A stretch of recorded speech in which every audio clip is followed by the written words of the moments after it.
The presence of the Lord in our lives should give us peace beyond human understanding. And yet it is sad that many people, those even who are in the Lord, do not enjoy the kind of peace that Jesus wants us to enjoy. People are tormented by many inner demons. Maraming gumugulo sa isip ng tao, bumabagabag sa kanyang kalooban. And one such cruel demon is guilt. Mga taong binabagabag ng konsyensya, laging nagigilty, at laging tinuturuan ng mga tao sa paligid niya na mag-guilty. These types of people cannot enjoy God's peace. So we should understand the relationship between guilt and Jesus. Between guilt and ourselves, and what is the work of Jesus in our lives. Father, we thank you that you love us, and you want to be present in our lives, and you want us to enjoy peace. We ask you to guide us. Forgive us our sins. Give us a simple message that will cut through our heart and will make us understand our standing before you and before your Son, Jesus. Teach us how to deal with guilt and how to enjoy the love of your Son, Jesus. Father, be our speaker. We ask you that you speak to us, God, in simple terms, but in ways that will make us change from glory to glory. We want to hear your voice. So you speak before your people, O God. Use your servant only as your instrument. Father, we ask you, heal our diseases, strengthen our hearts, comfort our emotions, and now feed our spirit. In the name of your Son, Jesus, we pray with thanksgiving. People and guilt have a very interesting relationship. People are conditioned by culture to feel and to be guilty. Religious culture, social culture, legal culture. Napakaraming mga elemento sa ating paligid na ang idinidikta sa atin ay laging kulang ka, masama ka, dapat kang magbago, dapat kang parusahan. Kaya maraming tao, sila na mismo ang nagpaparusa sa kanilang sarili. Many people are haunted by guilt, especially the religious. Especially the people of the book, so-called, including Jews and Christians. Dapat sana ang mga tao na tinuturuan, guided by the Holy Book, by the Scriptures, dapat yun ang nag-enjoy ng maraming peace. And yet, what many people remember from Scripture and what many people teach from Scripture is how to make others feel guilty. That they might be called people who live by the book. Na parang napakaiksi, napakanaro ng tama at lagi nilang may pagkakamali na dapat umusig sa atin. What are the results of guilt feelings? May positive results. One is repentance, pagsisisi, pagbabagong loob, which leads to confession and search for restoration, which of course, when taken well, leads to avoidance of sin. Kung ang ating budhi ay umuusig sa atin, may magandang pwedeng maging bunga yan kung ito'y magbubunga ng pagbabagong loob, pagtatapat sa Panginoon, paghingi ng tawad, paghingi ng restoration, o muling pagbubuo ng ating espiritu, at pag-iwas sa masama. Magandang bunga din yan is understanding and compassion for others who feel guilty. Yung nakakaranas ng sleepless nights, halos mabaliw ka because you blame yourself for something that you think you have done wrong. Yung nakakaranas ng ganitong hirap ng loob, ang dapat maging bunga ay maging maawain sa kapwa, maging mabait at mabuti, lalo sa mga nakakaranas din ng ganon. Pero may negative results din ang guilt feelings. And one is isolation. Pagka ang isang tao ay laging inuusig ng budhi o inuusig ng iba, ang madalas niyang gawin ay lumalayo na lang doon sa mga nanguusig. Kaya church people who think that they are living in a lifestyle that is less than admirable or acceptable to others, they tend not to go to church anymore. Pagka meron silang nagawang kasalanan at nagkapatong-patong, dumadami, pati ang panalangin nila ay nawawala na, pagbabasa ng Bible, ang quiet time. Kami maghihingi ng payo, Pastor, para po ang layo-layo sa akin ng Diyos. And I always say, hindi lumalayo sa atin ang Diyos, maaaring tayo o yung loob natin ang lumalayo sa Diyos. Isang paglayo. Bunga ng guilt feelings. Paglayo sa Diyos, paglayo sa church, paglayo sa spiritual feeding. Another very negative result of guilt is the valuation of self. Feeling unworthy. Pagbaba ng pagtingin sa sarili. Pag isang tao ay lagi mo na lamang na inuusig, lagi mong sinasabihang kulang siya, mali siya, masama siya, marumi siya, nagsisimulang bumaba ang pagtingin niya sa sarili. Nagsisimula rin bumaba ang standards niya. So, gumagawa na siya ng mga bagay na kung mataas lang ang pagtingin niya sa kanyang sarili, hindi niya gagawin. Worse, it could lead to self-rejection. Yung hindi mo na matanggap ang iyong sarili. Kinakamuhian mo ang iyong sarili. Kaya marami ang pinagwawakasan pa nga, minsan, suicide. Self-rejection could lead to sadness, extreme sadness. And when not cured, it could lead to depression. Ang daming taong depressed. Nung may mga nagtanong sa akin sa Facebook, sabi niya, naloloka na yata po ako, pastor. Parang gusto kong sumigaw, gusto kong magtatakbo sa mundong ibabaw. Parang hindi ko madala ko ano yung dala ko. So, kung hindi ka naloloka, sister, malamang depressed ka. Why don't you see a psychiatrist? Because it's a clinical thing. And then, when they have already taken you out of a danger zone, maybe by chemically altering your blood composition, by medication, then see a psychologist and a counselor para magbago naman yung psyche mo, yung pagtingin sa iyong sarili, para bumalik ang iyong pagpapahalaga sa sarili. Because sadness and depression is sometimes read by the religious people as inner demons. Maraming tao depressed, ang hatol agad ng pastor, demonic possession. Demonic oppression because we over-spiritualize everything when sometimes they are only clinical. While there may be real and true demonic possessions, many of the things we see, even in the New Testament, could be analyzed by psychiatrists and by medical practitioners and by behavior science people as pure psychological or psychiatric issues. Maraming mga taong nagkakaganon. And sadly, mas maraming depressed sa mga relihiyosong tao kesa sa hindi religious. Because it is religion that always teaches you to be guilty without the proper balance of restoration to become whole again. Because of the culture of guilt, numberless people in Israel then and among the religious today are depressed. Si Samuel, nung panahon niya ay mayroong hari, si Saul, who suffered severe depression. 1 Samuel 16:14-23. The Spirit of the Lord had left Saul, and an evil spirit from the Lord was terrifying him. It is an evil spirit from God that's frightening you, Saul's official told him. Your Majesty, let us go and look for someone who is good at playing the harp. He can play for you whenever the evil spirit from God bothers you, and you will feel better. So they got David to play for Saul. Whenever the evil spirit from God bothered Saul, David would play his harp. Saul would relax and feel better, and the evil spirit would go away. Siyempre naman, yung mga ancient people did not have a fully developed understanding of psychiatry, of psychology, of mental health. So they called all of this kind of emotional and mental illnesses as demonic presence. Symbolically, they can be called demonic presence.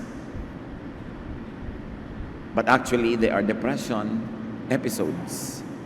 Well, of course, we do not discount, let me repeat, that there could be real demonic presence and oppression. But depression and therapy over-spiritualized becomes a theological problem. Kaya sabi, na-cast out na po namin yung demon sa tatay ko, ba't ganun pa rin siya?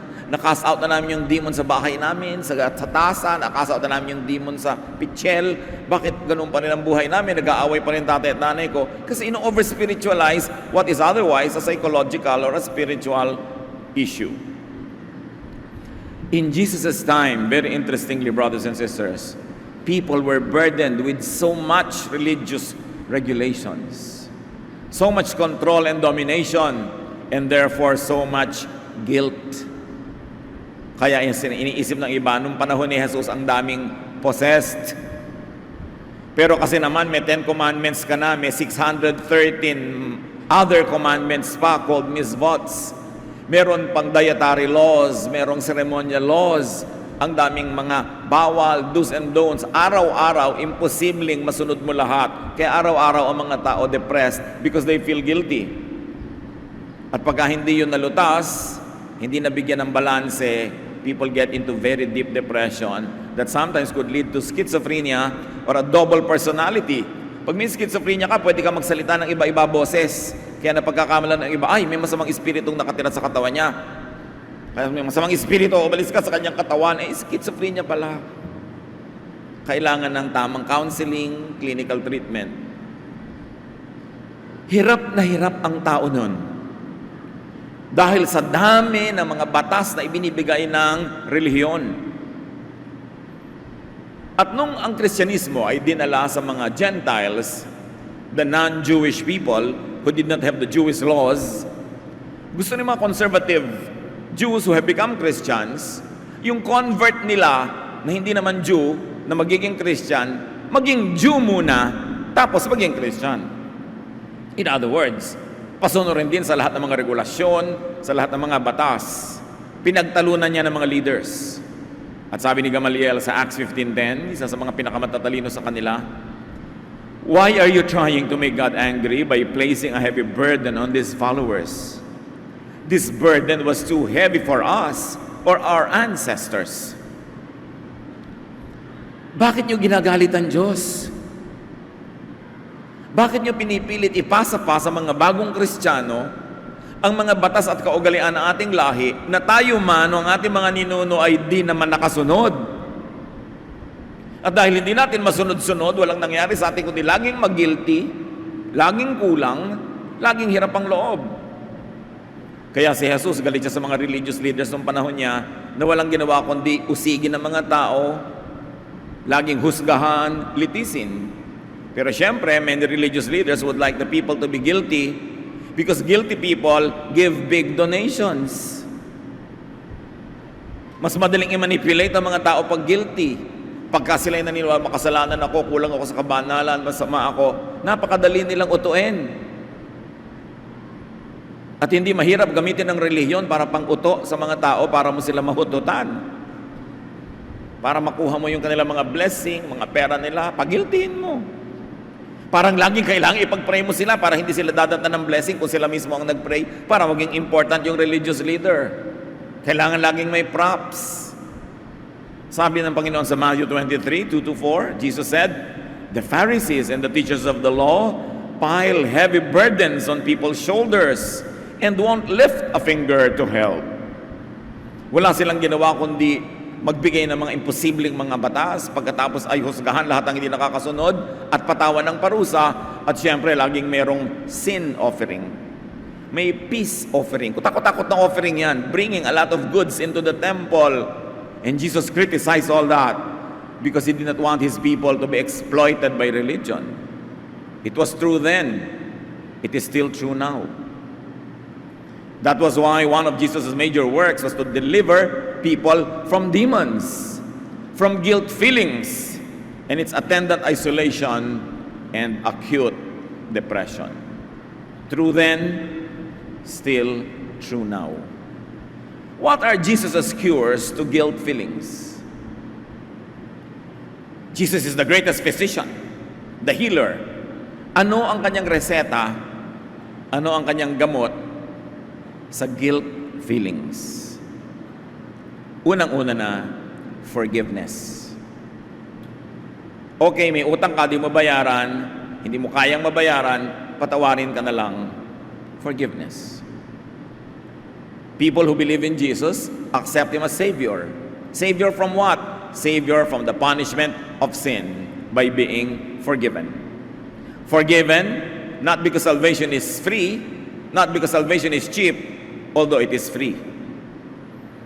Because Jesus pays for our sins. Kaya siya, Savior. But there's another interesting way how Jesus delivers people from guilt. And this is least appreciated because it is least understood by many. So yung isang paraan ng pagtatanggal ni Jesus ng ating guilt status and guilt feelings is forgiveness, and the other one is freedom from the law of guilt. Pag may nakalagay na no parking sign at nagpark ka, you are guilty of violating the law, right? Pero kung nagpark ka pero walang nakalagay na no parking, edi hindi ka guilty kasi walang nakalagay, kasi walang law. At ito ang isang dapat nating unawain kaya sa Lord. Bakit siya Savior? Ano ang ginawa niya sa law? Galatians 5:1, Christ has set us free. This means that we are really free. Now hold on to your freedom and don't ever become slaves of the law again. So what is the agent of slavery here? The law. The ancient laws of Israel that were good thousands of years before Jesus ever walked the face of the earth, but so many things had changed in the way they lived, in their culture, in their economy, and yet people stuck to those laws as if they were still in their tribal existence, though they had already become a full nation. Mga laws nung kauna-unahang panahon na hindi nila iniiba at patuloy nilang ina-apply sa panahon nila, bagamat nagbago na ang panahon. Mga laws na, ang nangangalo niya dapat batuhin hanggang mamatay. Because they had a cultural context for that. May mga dahilan nun kung ba't napaka-strict nila. They had issues with inheritance, with real estate. They did not have the land of their own. So clear dapat kung sino ang anak nino. Very clear dapat kasi wala pa silang boundaries, wala silang country noon. Pero nung naging country na sila, dapat pa rin ganun ang strict implementation ng mga laws.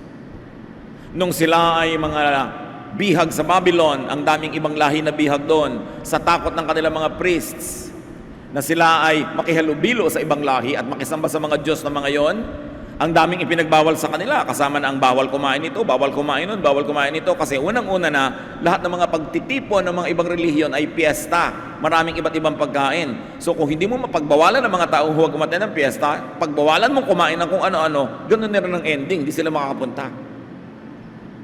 Sobrang nilang inimplement ang law of the Sabbath to make them separate and distinct from all the other nations of the world so that they would not lose their identity. And that's especially when they were in captivity in Babylon. That's when all of these laws were very fully developed in its implementation. Pero nung bumalik na sila sa sariling bayan, meron na silang boundary, meron na silang hari, meron na silang sariling watawat, sariling identity, ganun pa rin ba dapat yon? Mapapansin natin, no, ang Panginoon ay nagturo sa balat ng lupa, marami sa mga matatandang kaugalian at batas ng Israel, ang actually ay pinalaya niya ang mga tao sa pagkakatali. At ano ang kanyang paraan? Pinawalan niya ang mga tao mula doon sa mga laws na yon. Kaya sabi niya, ulitin ko sa John 5:45, don't think that I will be the one to accuse you to the Father. You have put your hope in Moses, meaning in the law, yet he is the very one who will accuse you. Dahil wala kayong ginawa kundi usapan ng law, usapan nyo law ang laman ng utak nyo, bawal ito, bawal ito, bawal ito, pag ginawa nyo, guilty kayo. John 13:34, anong ginawa ng Panginoong Jesus? But I am giving you a new command. You must love each other just as I have loved you. Kasi ang daming commands. At para maipatupad ang command na yon, kailangan may batuhin ka hanggang mamatay, kailangan meron kang itapon, kailangan may itiwalag, kailangan meron kang itakwil. Pero sabi ni Lord, lahat ng mga batas na yan ang uusig. Ang ibinibigay ko sa inyo isang bagong utos. Mag-ibigan kayo. Nung tinanong siya ng mga magagaling na mga scholars, sa palagay mo ba, teacher, sabi sa kanya, ano ang pinaka-importante sa lahat ng ating mga kautusan? Sa dami. They were hoping magkakaroon siya ng maling sagot. Sabi niya, isa lang ang mahalagang kautusan. Love God At may kakambal yun, love your fellow men as you love yourself. Sabi niya, this is what all the law and all the prophets are all about. It's about love. That means if you are not interpreting it now in a loving way, if the implementation is not loving, but in fact cruel and unkind, you are getting it all wrong. And you must be free from that kind of slavery. Just one new command to replace all unloving laws. Now, before we live licentiously na parang lawless na pala, pwede na kahit ano, no. Ang napawalang bisa lang ng law of love ni Jesus, ang new commandment, lahat ng laws and commandments before Him and after Him that are not loving, that are inconsistent with His doctrine of love, whose implementation is unloving. So yung mga kautosan nung araw na hindi naman unloving ang implementation, tuloy. Marami kasing kautusan bago ang Panginoon ay nag-minister in the flesh. Sobra talaga unloving. Nagtatrabaho ka, nangangaho yung isang bata during Sabat, binato hanggang mamatay, yun ang parusa. Mayroong mga bata na nangantsaw sa isang propeta, kinain sila, nilapa sila ng mga bears. Napakaraming mga para hindi baki sa Sunday school ng mga lessons pagka binasa mo, lalo Old Testament. Mga ulo na biglang pinapakuan hanggang mabaon sa lupa, di ba? Mga nanay na kinakain yung anak nila. Sari-sari. Isang leader na sinabi niya sa Panginoon, Lord, kung sino man ang unang sumalubong sa akin pag-uwi ko, susunugin ko, iaalay ko sa iyo, yung sumalubong anak. So ginawa rin niya. Ang daming ganon na napaka-unkind dahil gusto nila maging legalistic by the law, by the book. Sabi ni Lord, inuusig lang kayo niyan. So I'm giving you a new law. Be loving. Love people. Effectively, all the laws before Jesus that are not loving are voided by His law of love. So far, so good. But after Jesus went to heaven, in the last 2,000 years, the church has also developed other laws that actually put the people back to Old Testament mode. Marami na namang sinunog. Kaya pag pinag-aaralan ninyo ang history ng church, ng Christian church, ang dami mga gera, milyon-milyong mga tao, minamasaker sa ngalan ng Diyos, nagigera, mga kalupitan, pag-aagaw ng lupa, agaw-agaw ng mga bayan-bayan sa ngalan ng Diyos. Kaya ang dapat natin gawin, hindi lang isuko sa law of Jesus ang lahat ng Old Testament laws na hindi consistent with love, pati rin lahat ng laws ng church na naimbento in the last 2,000 years na hindi consistent with Jesus' love. Because at the name of Jesus, every knee will bow, every tongue confess that Jesus is Lord. Because the Father gave Him a name above every name. Because He is most preeminent. He is the Son of God. He is our Savior. His teaching must be above all teachings of all prophets before Him and all disciples after Him. Yung mga teaching ng prophets and disciples that do not contradict the Jesus law of love can be upheld if relevant, useful, and loving. Pero yung mga iba, yung nagpapahiya ka ng tao, papagalitan mo dahil sabi ng ganong verse ng unang panahon, sabi ni Lord, you must be free. John 8:36, if the Son gives you freedom, you are free indeed. Another cure of Jesus to guilt feelings is love and unconditional acceptance. John 6:37, whoever comes to me, I will never drive away. Dapat nating maunawa mga kapatid ang ibig sabihin ng unconditional love. Unconditional acceptance. Hindi kailangan maging banal ka, kailangan maging ganito ka, kailangan gawin ito para kita tanggapin. No, Jesus accepts us as we are, where we are. Many people are troubled and conflicted because they are taught to struggle with and feel guilty for their human nature. Ang isa sa mga ginawa ng religion, very especially this last 2,000 years, is to demonize the body, demonize the flesh, demonize the needs and the desires of the body na inilagay naman doon ng Creator. Sino ba lumikha sa tao? Di ba Diyos? Pero tinuturoan tayong masamain ang lahat ng bagay na hinihingi ng katawan, especially yung mga biological needs. Kaya ang naging impression na iba, pagka-religious ka, dapat, naku, wala kang sex sa buhay. Kahit nga mag-asawa na, takot-takot na regulasyon pa ang ibinibigay. Meron pa mga mag-asawa, mga itinatanong sa akin, mag-asawa naman kayo, bakit tinatanong nyo pa yan? I mean, everything is honorable in the marriage bed. Sabi po ng leader namin, masama daw yun. Hindi naman siya ang Diyos. Minamasama ang lahat ng hilig, lahat ng maisipan. Sino bang lumikha sa katawan? We are taught to demonize others and themselves, and especially when they deny and reject the inborn nature. May nature ang tao, dalawa. Merong tayong pinagmumula ng ating character. One is nature. Inborn yun. Nilikha ka talagang ganon. Ano ba, magaling ka sa math. Hindi pwedeng hindi ka magaling doon kasi nature yun eh. Hilig mo music, nature yun. Halimbawa, analytical ka o emotional ka, usually mga natural yan. Hindi yan maiiba.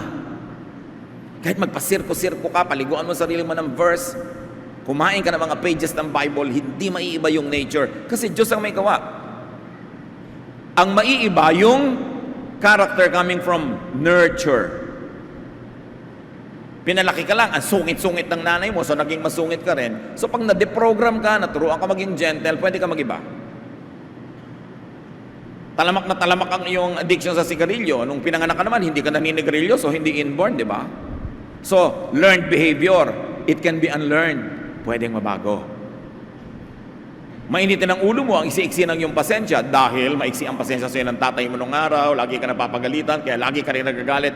Pwede yun maiba with deprogramming, reprogramming. What is learned can be unlearned. But what is natural is not learned. It is natural. It cannot, it should not be changed, it could only be accepted.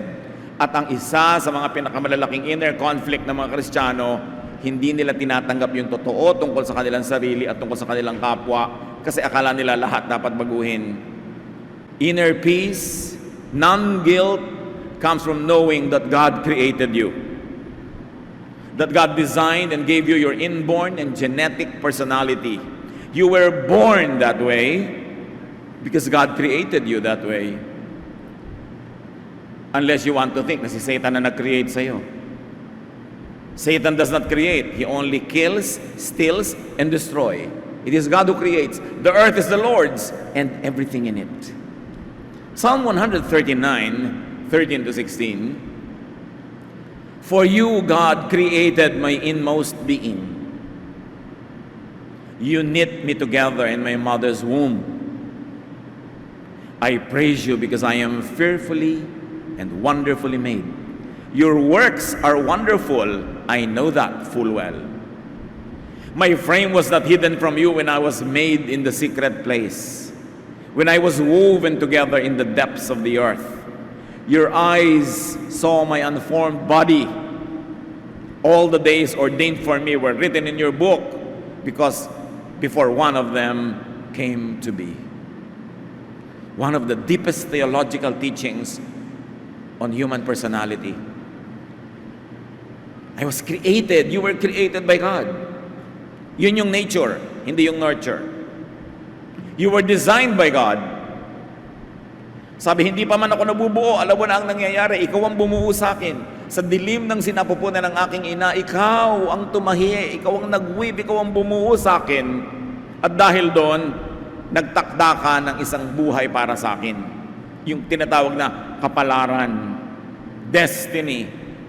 Now, destiny is not sa April 12 pala, mananalo ako sa ganong game. Destiny is not, sino po bang mapapangasawa ko? Si ganon. Hindi yun ang destiny. Yung mga detail na yon, human will and human freedom have a contribution. What is destiny? Nilikha ka ni Lord na magaling sa music. Unless labanan mo yon, o unless may lumaban doon, your destiny is to be a musician. Maybe a singer, a composer, an instrumentalist. Nilikha ka ng magaling sa math, ang destiny mo, magiging engineer ka siguro, or mathematician, o astronaut, kung ano man. May destiny ka, kung saan ka nakahapay, doon ka ngayon bubuwal bilang puno. Kaya lagi kong sinasabi sa mga magulang, up to a point lang ang pwede natin dapat isadya sa mga anak natin, kung anong kanila dapat pag-aralan, anong course nila, kasi meron silang nature. At dapat maging totoo sila sa nature nila para sila maging excellent. Meron namang napipilitan, hindi naman talaga mahilig mag-dentistry, pinilit kasi ang lola niya, nanay niya, tita niya, mga dentista. So second, third class lang siyang dentista kasi hindi naman talaga yun ang destiny niya eh. So it's important to know nature from nurture. And many Christians expect everything to change as if everything about us is just about nature, nurture. Dapat nating tanggapin. Kung nilikha ka ng Diyos, dapat mong tanggapin na yung sarili mo. Baguhin yung pwedeng baguhin, only coming from nurture. Because many people are guilty for existence. Many are guilty for being who they are and what they are. Kung ano-anong ginagawa na nila, lahat na ng witchcraft, lahat na ng formula, lahat na ng diet, lahat na ng pwedeng gawin, ginawa pero yung pa rin sila. Baka naman ang binabago mo yung nature. People who have peace with themselves, they and others cannot and should not change their God-ordained nature just to conform to misguided and enslaving laws, traditions, standards, expectations. Paano kung matatahimik kung ikaw mismo hindi mo matanggap pa yung sarili? Mga mag-asawa, natanggap niyo na ba yung nature ng asawa niyo? May mga susulat pa sa akin sa Facebook, Pastor, ang husband ko po ang tamad-tamad. Nung binata ba yan, tamad na? Opo. Yun pala eh. Binata pa, may choice ka pa, tamad na eh. Sa palagay mo, mababago siya ng pag-ibig. Ang bagal po kahit sunog, ang bagal lumakad. Baka nature niya yun. Ngayon, kung yung katamaran niya, dahil lang trabaho siya ng trabaho, hindi naman nasweldohan ang tama, tinamad na rin magsikap, nurture lang yon, environment. Pwede mapalitan yon kung bibigyan mo ng premyo sa pagtatrabaho. Pero may mga nature nila yung hindi talaga expressive. Ang husband ko po hindi expressive. Valentine's Day, hindi naaalala. Birthday ko, hindi naaalala. Well, of course, hindi naman yan excuse dapat. Pero may tao talagang mas thoughtful than others. Nature. Dapat matanggap. Mga reklamo ng mga husband sa mga wives nila, masyadong OC. Lahat na lang. Sobrang busisi.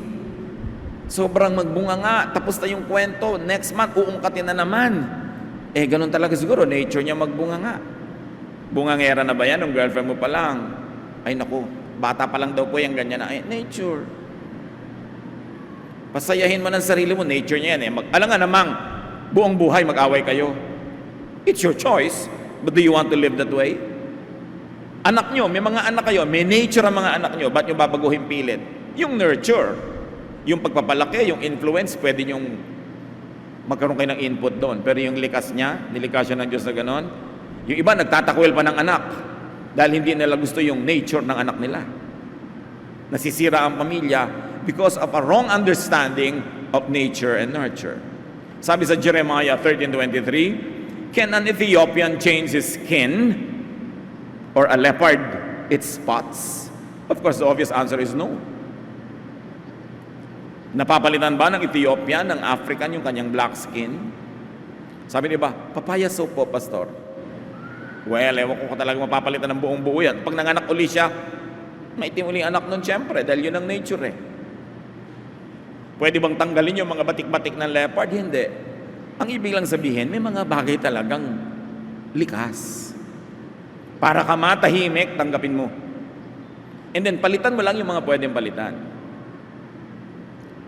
Si Jesus, kaya marami siyang minahal, kasi tinanggap niya yung nature ng mga tao. Si Pedro, lagi nagkakamali. Laging mapusok. Ni-restore pa rin niya. Yung mga disciples niya, lagi nag-aaway. Siya, nag-aaway na naman kayo. Inaintindihan niya yung nature ng mga tao. And you know what, brother and sister? God remembers that we are dust. Hindi nalilimot ng Diyos na tayo gawa sa lupa. Sino bang gumawa sa atin? Di ba siya? So alam niya, He does not expect perfection. He expects us to love Him, to love others, to do our best. But our best plus His grace, His love makes us perfect. Not ours alone, not our achievement. So don't expect perfection from others also. At si Lord, masyadong malapit ang loob niya doon sa mga itinatakwil ng lipunan, doon sa mga laging pinagsasabihang masama ka, mali ka. Luke 7:34, the Son of Man came eating and drinking, and you say He is a glutton and a drunkard, a friend of tax collectors and sinners. Jesus was a friend of sinners. Not a critic, not a judge, a friend. Ano mangyayari kung ganoon din ang gawin natin sa ating mga sarili? Pag tinatanggap mo ang mga iba, patient ka sa kanilang bago na maaaring maging mabagal, maaaring hindi magbago in a very big way, this side of eternity, pero minamahal mo pa rin ang tao, you will relax, people will relax, and there will be a lot of peace around us. Importante na marunong tayong tumanggap ng kapwa. John 8:3-11. The teachers of the law and the Pharisees brought in a woman caught in adultery. Jesus straightened up and asked her, "Woman, where are they? Has no one condemned you?" "No one, sir," she said. "Then neither do I condemn you," Jesus declared. Ito yung babaeng gustong batuhin ng barangay dahil nahuli sa akto ng sexual relations with a man, not her husband. According to the law of Moses, dapat siyang batuhin hanggang mamatay. Pinabato ba ni Lord? Hindi. Itong sinasabi natin, because the implementation of that law is unloving and unkind.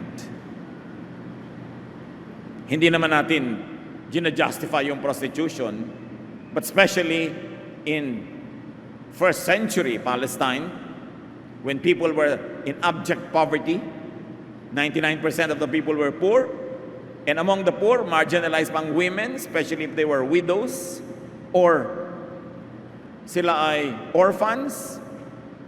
These women had nothing to sell except their body to survive. And the Lord did not judge this woman, but said, "I don't judge you. Live your life of sin. Get a life." What are the results of Jesus' cure? Relief, rest, comfort, pahinga, ginhawa. Sayang ang religion kung hindi ka naman rested, relieved, and comfortable. Stressed ka pa nga sa takot mo laging mabisto ni brother, ni sister, ni elder, ni ganon. Sayang naman. Kasi ang binibigay ng Panginoon, kapahingahan. Matthew 11:28-30, "Come to me, all of you are weary and burdened." Burdened and weary with what? With religious regulations, with judgment. "Come to me, all of you who are weary and burdened, and I will give you rest. I will not judge you. Take my yoke upon you and learn from me." Not from these religious leaders who always condemn you. "For I am gentle and humble in heart, and you will find rest for your souls. For my yoke is easy, and my burden is light." Dapat nung nakilala mo ang Panginoon at nag-involve ka sa church, nag-Bible study ka, gumaan ang pakiramdam mo, hindi bumigat. Tumahimik ang buhay mo, hindi gumulo. Hindi yung lagi kang subjected sa criticism, lagi kang pinapansin, lagi kang sinusukat. It's very important because the burden of Jesus is light. So take Jesus light. Kasi light ang burden niya. The yoke is easy. And make other people's lives light also. Hindi yung lagi kang nakabantay, para kang pulis. Wala kang ginawa kundi mangusig. Hindi yun ang gawain ng Panginoon. Mark 5:15, "The man who had once been full of demons was sitting there with his clothes on and in his right mind." Ito yung dating possessed by many evil spirits. Pinagaling ng Panginoon, ngayon tumino ang isip at dating nakahubad, nagdamit na, umayos, pumayapa ang pakiramdam. And one of the results of Jesus' cure is self-acceptance, self-affirmation. Sabi ng babae sa well, "Come and see the man who told me everything I did." Dati ayaw niyang pag-usapan, ngayon pwede na kasi natanggap na niya kung ano ang totoo at natanggap na rin niya ang pagpapatawad at pagmamahal ni Jesus. When Jesus accepts people, people accept themselves and others. So there is a restored self-image.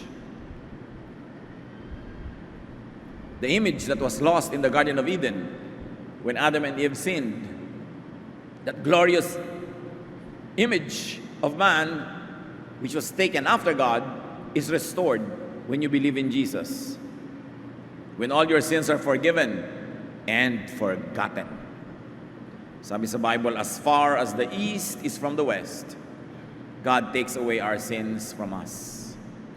So anong bunga nun? Acceptance, affirmation, and restoration even of other people. Yung mga Kristiyano hindi mabait at mabuti sa kapwa, siguro hindi pa talaga nararamdaman yung bait at buti ng Diyos. Yung mga Kristiyano ang lulupit sa kapwa, siguro ang nakatanim sa utak nila yung kalupitan ng mga elder, ng mga leader, ng mga teacher. Kaya malupit din sila. Pero kung kabaitan ni Jesus, ang ating kinakain araw-araw, di natural, yun din ating ipapawis, yun ang ating ibubunga, kabaitan. Kaya sabi ni Lord doon sa lalaking pinalayasan niya ng maraming masasamang espiritu, Mark 5:19, go home to your family and tell them how much the Lord has done for you and how good He has been to you. Ano ang sasabihin, ipamamalitan ng lalaking ito sa kanyang pamilya kung gaano kabuti sa kanya ang Diyos? Hindi katulad ng ginagawa ng marami ngayon, pag pumunta sa bahay ng may bahay, uy, mali ang ginagawa mo, yung religious practice mo, wrong, that is sinful, that is evil. That is not the news that Jesus wants us to bring to people, but how good He is to us. Marami mga Kristiyano cannot bring people to God dahil nakaka-allergic sila. Wala nang ginawa kundi mangusig. Wala nang ginawa kundi manghingi ng mga donation. Wala nang ginawa kundi maghanap ng mali ng kapwa. So bakit ka pupunta? Hindi ka at peace. Kaya pag pupunta ka na sa fellowship, dala nyo ba ang inyong mga maskara? Bakit? Siyempre, kailangan fake tayo dyan kasi fellowship Hindi ka maging totoo. Dapat sa tunay na Christian fellowship, pwede ka maging totoo and you will not be judged. You will be loved. And also you will not judge and you will love, then everybody has rest. Sabi ni Lord, I will give you rest. And I'll give you belongingness to God and with your fellow believers. Belongingness is a very important need of man. At yan ang ibinibigay ng Diyos.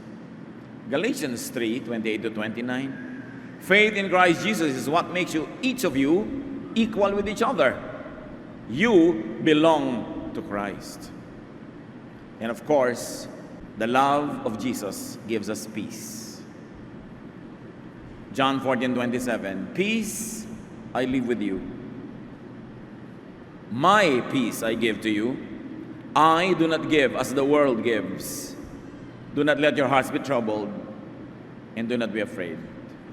So yung peace ni Lord, hindi kamukha ng peace na ibinibigay ng iba.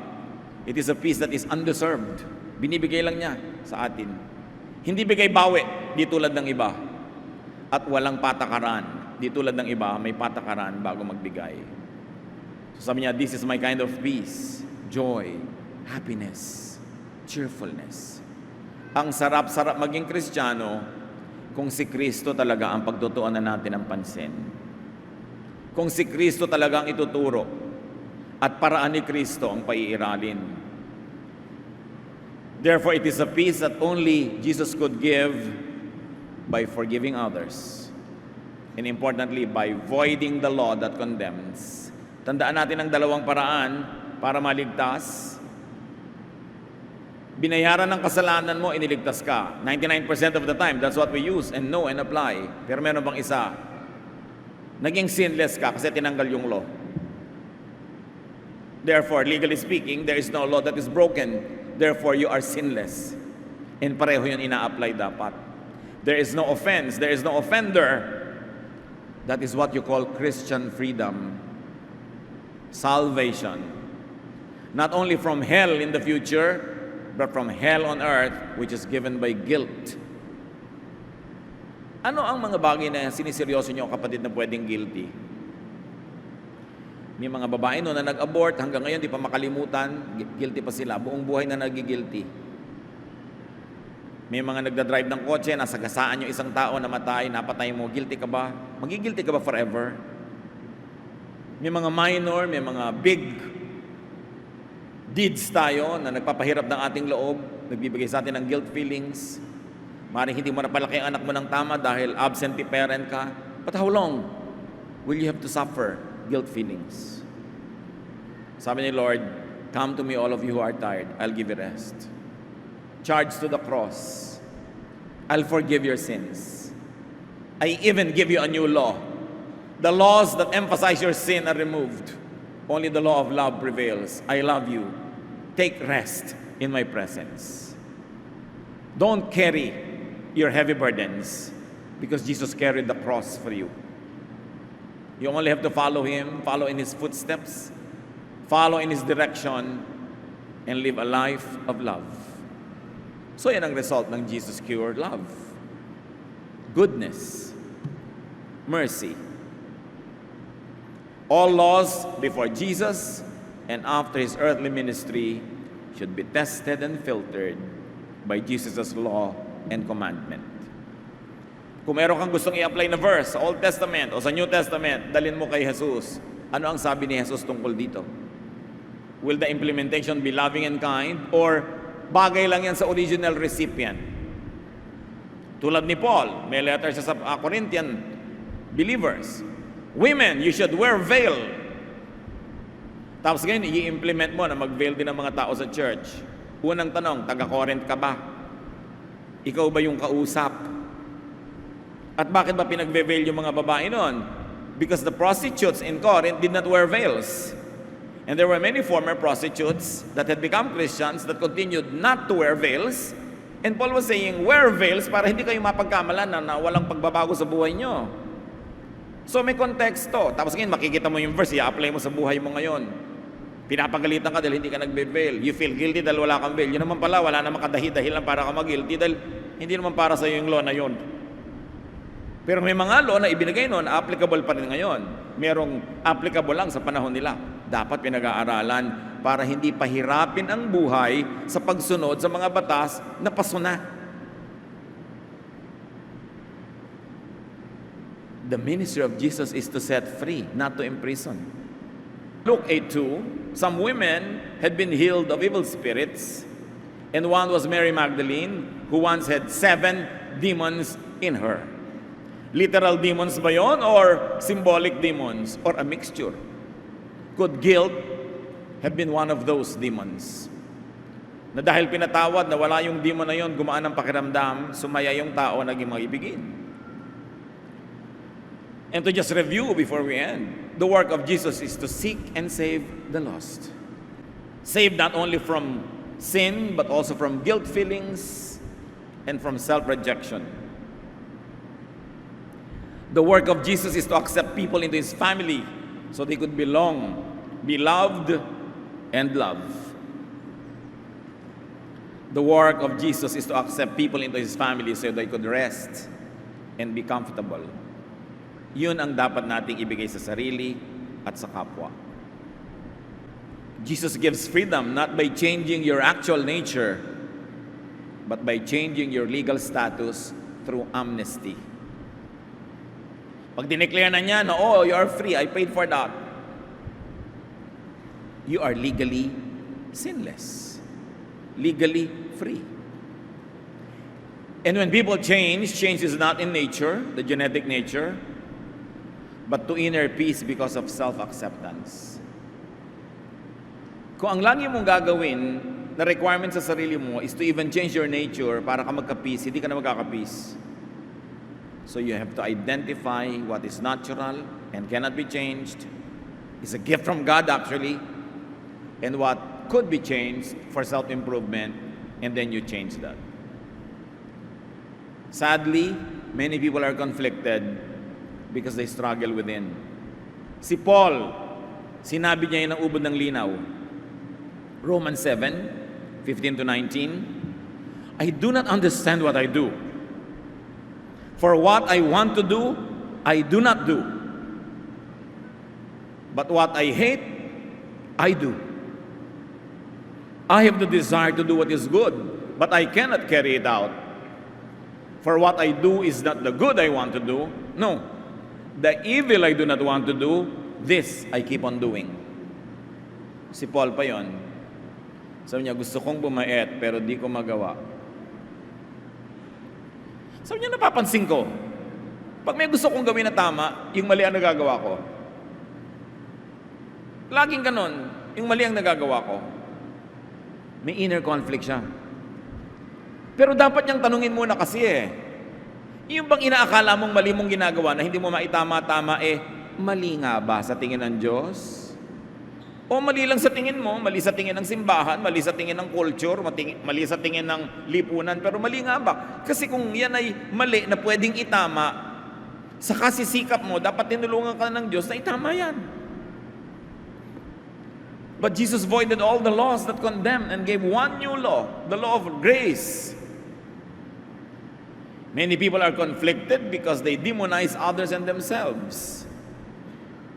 Especially when they reject the inborn nature. Baka naman inborn nature ni Paul yung pinipilit niyang baguhin because he was conditioned by culture and religion to think it to be wrong. Kaya tanong niya sa Romans 7:24, what a wretched man I am. Who will rescue me from this body of death? Tulad din ang tanong ng marami sa akin sa personal at sa Facebook. Pastor, bakit 7 taon na po akong born again? Hindi pa rin nagbabago yung ganito ko. Bakit? Na-memorya ko na po ang buong New Testament, ganito pa rin ako. Nagsaserve naman ako sa Lord. Bakit po ganito pa rin ako? Yan ang tanong ni Paul. At ang tanong niya, sino magliligtas sa akin sa ganito? Jesus is the answer. What you cannot change because of your human limitation, Jesus changes with His love. At hindi man mabago yung pinagpipilitan mo talaga hindi mabago, ang nagbabago yung pananaw ng Diyos sa'yo. Yung pagtingin niya sa'yo. Yung pagmamahal niya sa'yo ang nagpapaganda sa'yo kahit meron kang hindi kagandahan. Yung pag-ibig niya ang nagpapalinis sa'yo kahit paminsan-minsan ay hindi mo makayang maging malinis na totoo.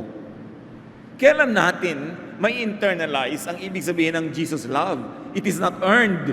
It is given by Him freely, graciously, because He loves us. Jesus' law of love is the answer to the question of Paul. It is the question to the answer of everyone else who says, bakit ako laging kulang? Bakit ako laging mali? Anong magagawa ko? Sino makakapagligtas sa akin? The law of love of Jesus is what we need. And it is there. It is available. Hide in the shadow of Jesus' love. Change what you can. Accept what you cannot. Go on living. Be the best that you can be, but do not strive for perfection this side of eternity. You will only feel inadequate. Say amen to Jesus' love. Accept it. Live by it. And say goodbye to guilt.